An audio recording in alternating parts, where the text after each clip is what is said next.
এতিয়া নিৰ্বাচনৰ বতৰ নিৰ্বাচনৰ বাহিৰে বেলেগ বিষয় শুনিবলৈ কাৰো মনে নাযায় এতিয়া নিৰ্বাচনত কাক ভোট দিব এই বিষয়ে মই ক'বলৈ লৈছোঁ তাৰ আগতে কওঁ যে যদি মোৰ কথাখিনি ভাল লাগে মোৰ ভিডিঅ'টো লাইক কৰিব শ্বেয়াৰ কৰিব আৰু চেনেলটো যাতে ছাবস্ক্ৰাইব কৰে এতিয়া হৈছে কি যে নিৰ্বাচন অহাৰ লগে লগে সকলো ৰাজনৈতিক দল উঠি পৰি লাগে ৰাইজক মুগ্ধ কৰিবৰ কাৰণে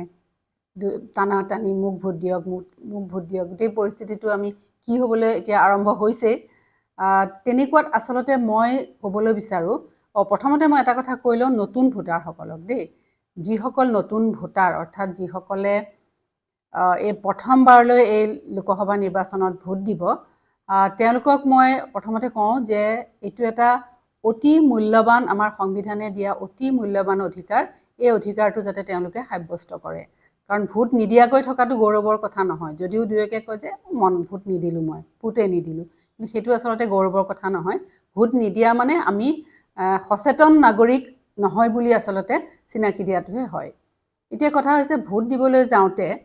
মই ভাবোঁ যে আপোনালোকে যদি কয় যে এইটো কিবা ইউটোপিয়ান কথা তেতিয়াও মোৰ আপত্তি নাই কিন্তু মই ভাবোঁ যে ভোট দিবলৈ লওঁতে আমি প্ৰথম চিন্তা কৰিব লাগে প্ৰাৰ্থীজন কেনেকুৱা কাৰণ এটা কথা ঠিক যে প্ৰতিটো ৰাজনৈতিক দলৰে মাজত ভাল আৰু বেয়া সৎ আৰু অসৎ সাহসী আৰু ভয়াতুৰ সকলো ধৰণৰ প্ৰাৰ্থীয়ে থাকে এতিয়া যদি কাৰোবাৰ এনেকুৱা হয় যে এটা নিৰ্দিষ্ট ৰাজনৈতিক দলৰ নীতি আদৰ্শৰ সৈতে তেওঁৰ মিল আছে সেইখিনি মানুহৰ কথা বেলেগ কিন্তু আমি সাধাৰণ নাগৰিক হিচাপে চাওঁ যে সকলোৱে ইস্তাহাৰ প্ৰকাশ কৰিব সকলোৰে ইস্তাহাৰততো কোনেও বেয়া কথা নিলিখে সকলোৱে ভাল কথা লিখিব গতিকে সেইখিনি আমি পাম কিন্তু প্ৰাৰ্থীজন মূল কথা হৈছে যে আমি যাক জনপ্ৰতিনিধি হিচাপে বাছি পঠিয়াম সেই প্ৰাৰ্থীজনৰ ক্ষেত্ৰত মই দুটা সৎ আৰু সাহসী দুটা দন্তীয় মই প্ৰথম বিবেচনা কৰিবলৈ ক'ম যে মানুহজন সৎ হ'ব লাগিব আৰু মানুহজন সৎ বুলি যেতিয়া আমি জানিম বহুত ক্ষেত্ৰত যিবিলাক পুৰণা যে তেওঁলোকৰ ৰেকৰ্ড চালে আমি গম পাম যে তেওঁলোকে কিমান ৰাজনীতিৰ পথাৰলৈ আহি নিজৰ কাৰণে কিমান কৰিছে ৰাইজৰ কাৰণে কিমান কৰিছে লোকসভাত এটি যেহেতু লোকসভা নিৰ্বাচন আমাৰ প্ৰতিনিধি হিচাপে কেন্দ্ৰত গৈ আমাৰ কাৰণে কিমান মাত মাতিছে এই গোটেইখিনিটো আমি তেওঁলোকৰ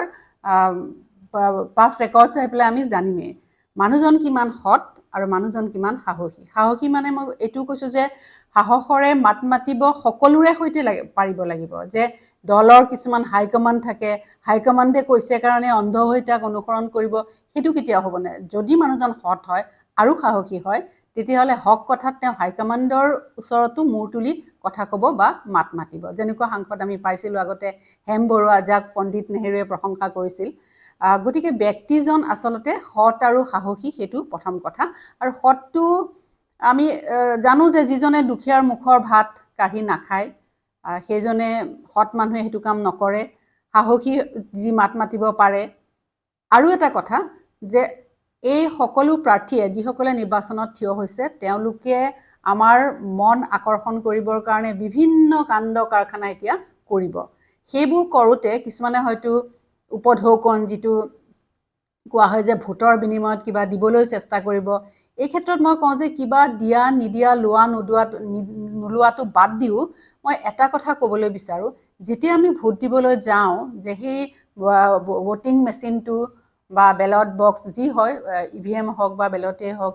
সেইটো এটা বিষয় এতিয়া চৰ্চা চলি আছে কি হ'ব যিয়ে নহওক সেই ঘেৰটোৰ ভিতৰত যেতিয়া আমি সোমাওঁ যেতিয়া কোনেও আমি কাক ভোট দিছোঁ কোনেও নাজানে সেই ঘেৰটোৰ ভিতৰত সোমোৱা সময়খিনিত আমি আচলতে খুব ভালকৈ চিন্তা কৰিব লাগে এইটো কথাই যে এইটো মোৰ আটাইতকৈ মূল্যৱান অধিকাৰ গতিকে এই অধিকাৰটো সাব্যস্ত কৰোঁতে যাতে মোক কোনোবাই প্ৰৰোচিত কৰিছে নে মই নিজৰ বিবেকৰে ভোট দিছোঁ এইটো কথা মই নিজক সোধোঁ কাৰণ সেইখিনি সময়ত মোক কোনেও নেদেখে মই নিজে নিজক দেখোঁ গতিকে মই সুধিম সেইটো প্ৰশ্ন যে মই বিবেকৰ দ্বাৰা পৰিচালিত হৈ ভোট দিছোঁ নে মোক কোনোবাই প্ৰৰোচিত কৰিব পাৰিছে সেইটো প্ৰশ্নটো মই নিজকে সুধিম আন এটা কথা হৈছে যে মই যিটো ক'লোঁ যে যিকোনো দলতে ভাল মানুহ আছে বেয়া মানুহ আছে সৎ আৰু সাহসী দুই ধৰণৰ মানুহ হয়তো সকলো দলতে আমি বিচাৰি পাম তাৰ মাজত সোমাই আছে তেনেকুৱা মানুহ এতিয়া আপুনি হয়তো মোক সুধিব যে আমি যদি তেনেকৈ সৎ আৰু সাহসী মানুহ বিচাৰি ভোট দিওঁ বিভিন্ন দল নাচাই পেলাই আমি বিভিন্ন দলৰ মানুহক ভোট দিওঁ তেনেহ'লে এটা খিচিৰি হ'ব তেওঁলোকে গৈ পেলাই কেনেকুৱা ধৰণৰ এটা জোট বন্ধন কৰিব সেইটো লৈ আপোনাৰ আশংকা হৈছে কিন্তু মই ভাবোঁ যে যদি আমি জনপ্ৰতিনিধিসকলক যি দলৰে নহওক কিয় সৎ আৰু সাহসী জনপ্ৰতিনিধি আমি বাছি পঠিয়াওঁ, তেওঁলোক যিহেতু সৎ আৰু সাহসী, তেওঁলোকে এটা ভাল জোটবন্ধন নিজেই তৈয়াৰ কৰি ল'ব। এবাৰ কি হৈছিল যে জমপুৰীৰ ঘটনা, যে কৈছিল যে এজন মানুহ জমপুৰী চাবলৈ গৈছিল দেই। যাওঁতে দেখিছিল যে এটা কোঠাত মানুহবিলাক বহি আছে, তেওঁলোকৰ মাজত কিছুমান খুব সুস্বাদু খাদ্য পৰিৱেশন কৰা হৈছে এটা কোঠাত, আৰু সেই খাদ্যবিলাক পৰিৱেশন কৰা হৈছে আৰু তেওঁলোকৰ হাতত এই কিলাকুটিটো কোচ খুৱাব নোৱাৰাকৈ এনেকৈ এটা লাঠি এডাল বান্ধি দিয়া হৈছে। গতিকে তেওঁলোকে সেই খাদ্যবিলাক চকুৰ সন্মুখত আছে, নাকেৰে গুণ পাইছে, ধুনীয়া ধুনীয়া সুস্বাদু খাদ্য, কিন্তু তেওঁলোকে ল'ব নোৱাৰি যেতিয়া তেওঁলোকে ধৰে তেতিয়া উফৰি উফৰি গৈছে আৰু তেওঁলোকে ল'ব পৰা নাই। গতিকে সেই মানুহবিলাক ক্ষীণাই শুকাই মৃতপ্ৰায় হৈছে। আন এটা কোঠাত একেই পৰিৱেশ, একেধৰণেই সকলো বস্তু দিয়া আছে, তাৰে মানুহবিলাক খুব সুস্থ, যে ধুনীয়াকৈ হাঁহি মাতি আছে। কাৰণটো কি, যে ভগৱানে আচলতে কাকো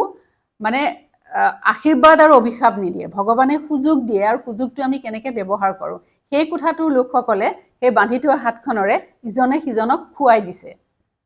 গতিকে যিজনে আচলতে নিজৰ কাৰণে, কেৱল নিজৰ কাৰণে নাভাবি আনৰ কাৰণে ভাবিব পাৰে, সেইজনেই এজন আমাৰ প্ৰয়োজনীয় লোক আমাৰ কাৰণে জনপ্ৰতিনিধি হিচাপে, যি নিজে খাবৰ চেষ্টা নকৰি লোকক খুৱাই দিয়ে। তেওঁ তেতিয়া নিজেও সেই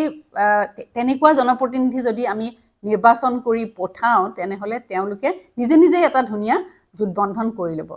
আপোনালোকে হয়তো অদ্ভুত কথা বুলিও ক'ব পাৰে, কিন্তু মোৰ মনলৈ অহা এই বিক্ষিপ্ত চিন্তাখিনি আপোনালোকৰ আগত দাঙি ধৰিলোঁ। বিবেচনা কৰিব, যদি ভুল কৈছোঁ তেনেহ'লে মোক জনাব। নমস্কাৰ।